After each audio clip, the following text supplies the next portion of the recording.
You're listening to an Airwave Media Podcast. You're listening to an Airwave Media Podcast. Hi, my name is Blake, and I have just a quick note before we get started. Actually, it's more like a recommendation, because this podcast is an immersive audio fantasy, and what you're about to hear is best experienced with headphones on, imagination on, and everything else turned off. Welcome to Abandoned, the All-American Ruins podcast.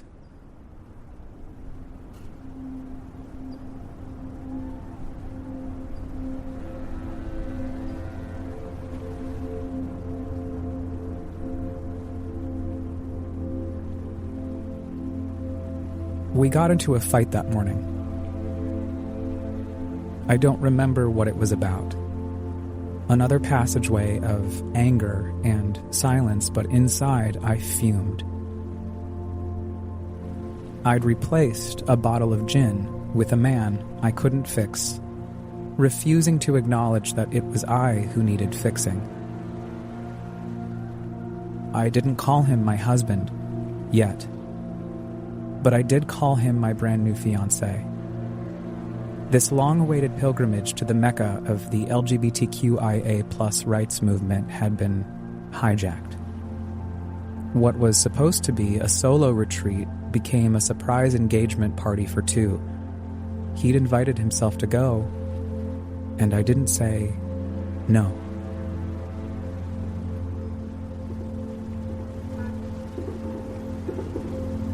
We got into a fight the morning after he got down on one knee.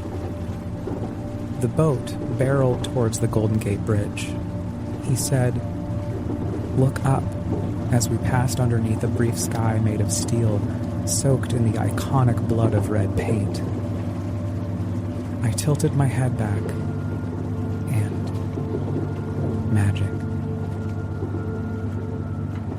I tilted my head forward, and he was gone. I felt something in my periphery down below, tilted my head down further, and there he was, on one knee, with a ring. I looked at the crew on the opposite side of the boat snapping photos. The Korean family of three and the ex-Mormon family of three applauded, and I looked back at my soon-to-be husband. "Will you marry me?" And I said, "Yeah, sure, totally." Verbatim.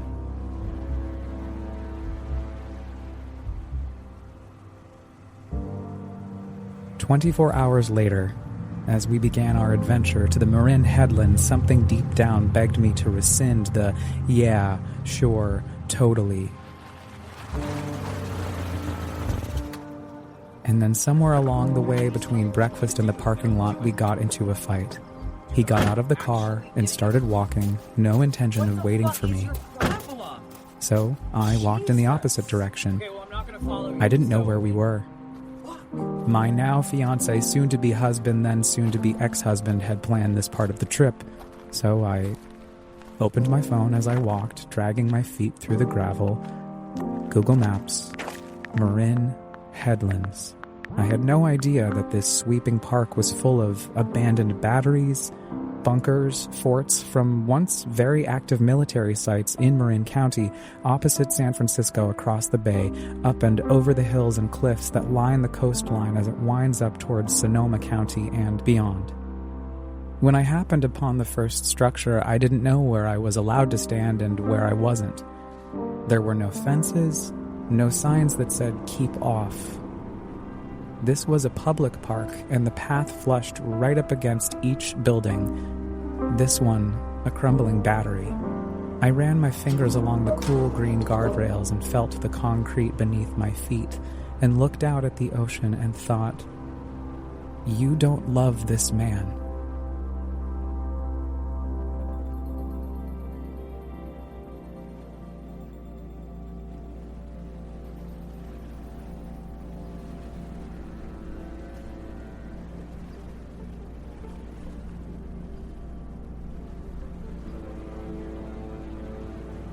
It's dawn. The mist follows me off the bay as I slip off the 101 and enter the Bakerberry Tunnel. It's longer than I recall, but I do remember these fluorescent lights. They're bolder and braver than I felt 4 years ago, the last time I was here with him.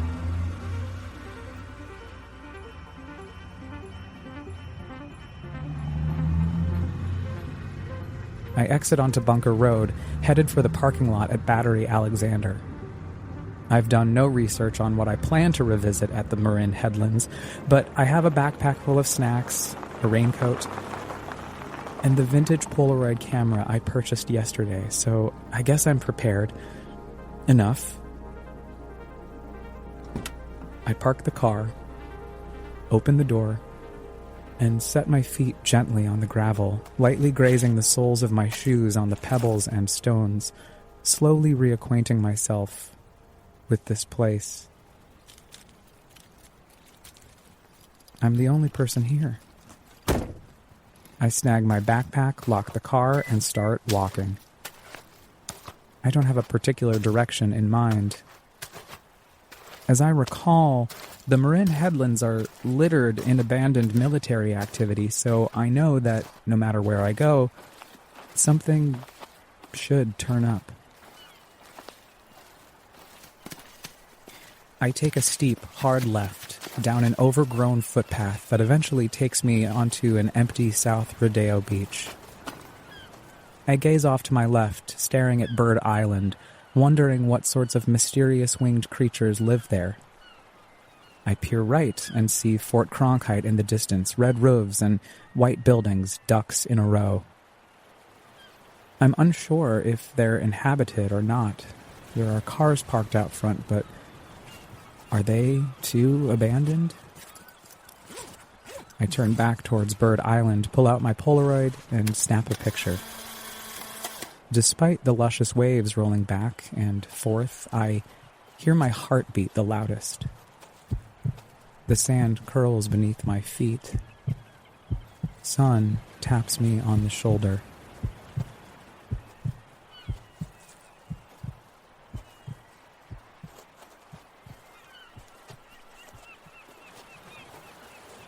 I'm there for what feels like hours until something calls me back up the hill.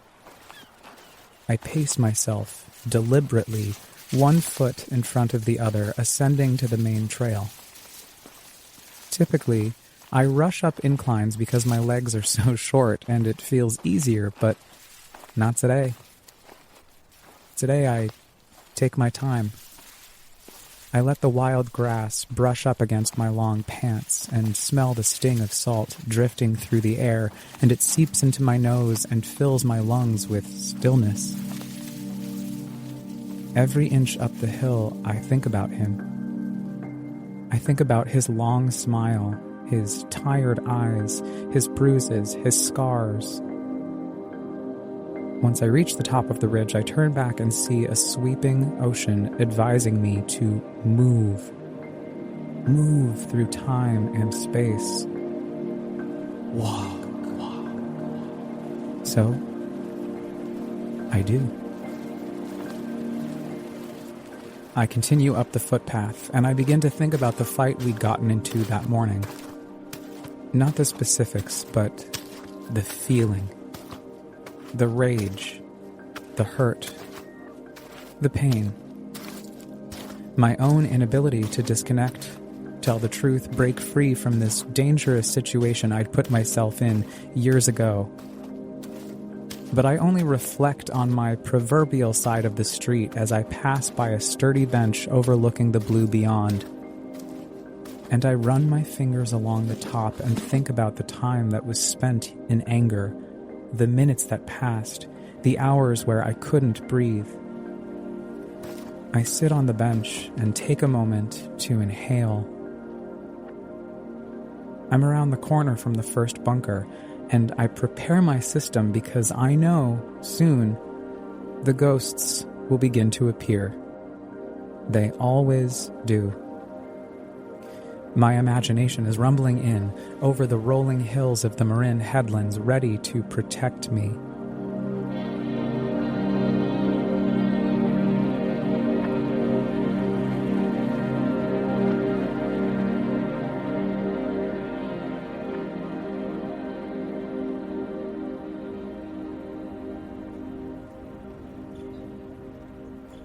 I make my way around the bend to the Battery Smith Guthrie, the first of 3 abandoned structures I will visit today.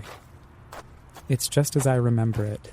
Concrete, green metal, tons of graffiti, still a showcase of current events, words and phrases about politics and culture and social shifts. Free Palestine. And we don't cry when cops die. And you live on stolen land. And anti-fascist action. And I heart sad bitches. Battery Smith Guthrie is built directly into the hillside, as all of the batteries and bunkers flooding the Marin Headlands are.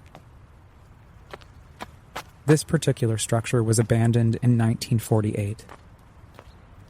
2 stories tall, it features turrets and large metal doors that are shut and locked for good. Crevices in which to hide in case danger approaches, and a perfect view of the Pacific.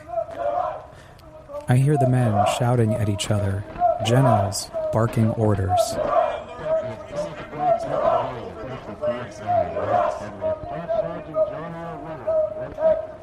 It's 1942.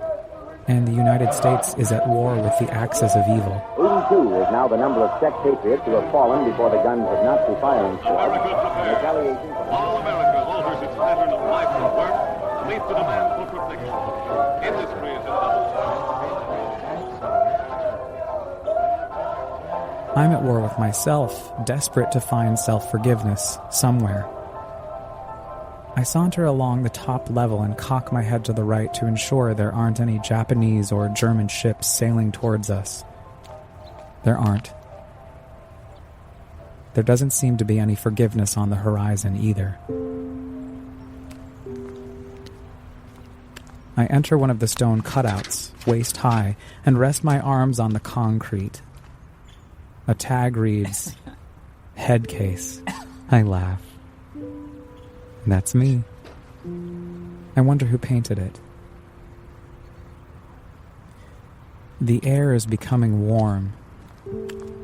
I take off my shirt and begin to prepare to take a portrait.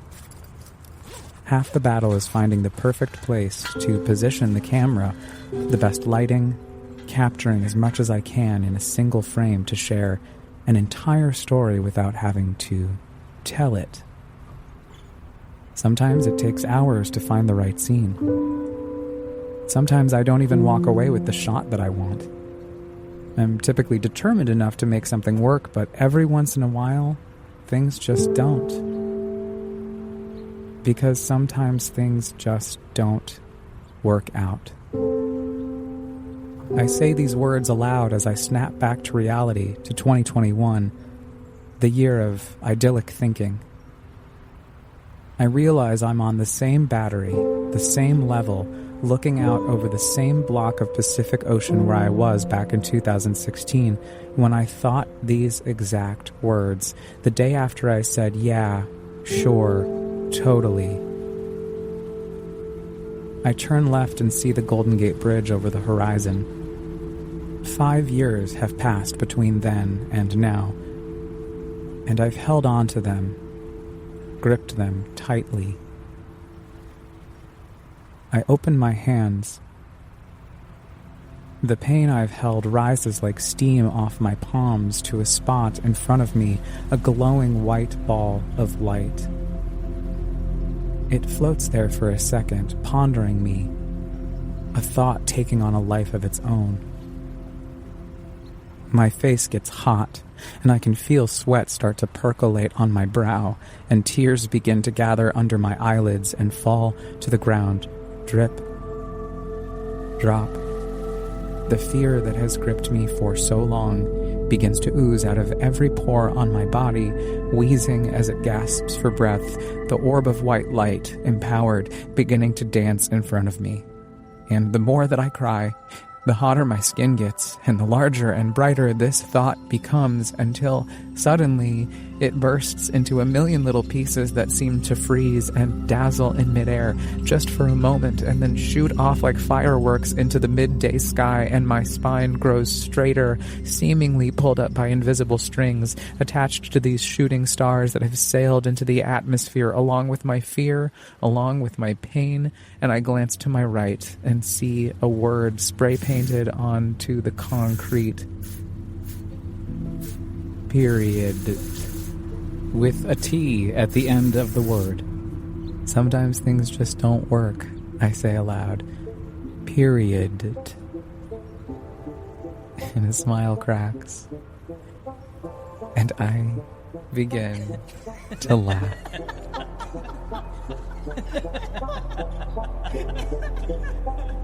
I look back at my camera. I position the lens to point directly at head case. Press the shutter button, run and hop up onto the waist-high wall, and click. A series is born. I kneel down to scroll through the photos, and they're beautiful. I am beautiful, by which I mean I'm okay. And then a rustle. I look up quickly to see what the noise is, and there, standing tall and proud and curious, not 10 feet away from me, is a coyote. I freeze. I've never seen one up close. I always imagined them to be bigger. The world around us vanishes. The humble creature stares at me, studying me, quizzical, confused. I can almost hear it thinking aloud, "What on earth are you doing, man?" I can't move. I focus on my breath. I try not to panic. I don't know what a person is supposed to do when a coyote approaches. There's no way to quickly Google what to do when coyote comes a-knockin'. I've always assumed they're afraid of people and steer clear of any human activity, but not this one. It just stares. And then Joni Mitchell pops into my head. And the next thing I know, that coyote's at my door. He peeks in the corner and he won't take no. He drags me out on the dance floor, dancing loose and slow. Finally, I decide to move into a standing position in case Coyote decides to charge. I can hop up on the ledge if he does, and it will be difficult to get at me. When I stand, Coyote backs up a few feet, eyes still locked on to mine. So I speak. Hello, Coyote. It doesn't move. It continues to stare.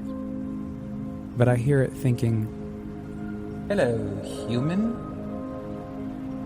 Then, Coyote says, "Don't look so frightened." I'm silent.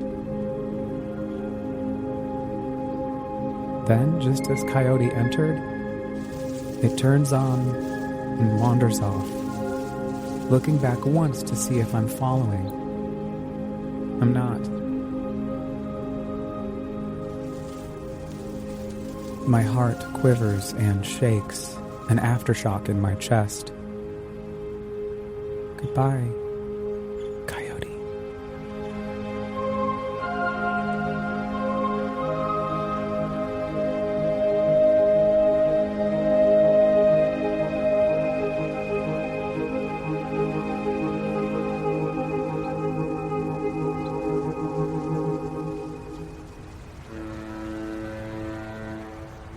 If you're just tuning in for the first time, welcome to the first season of Abandoned, the All-American Ruins podcast.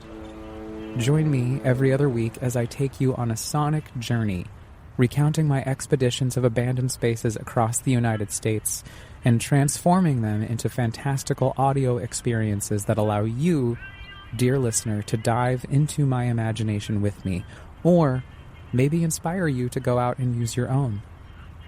In 2 weeks, join me and maybe Aaron Brockovich for the first of a 2-part special as I take you to 2 massive abandoned industrial complexes, both infamous for massive EPA violations.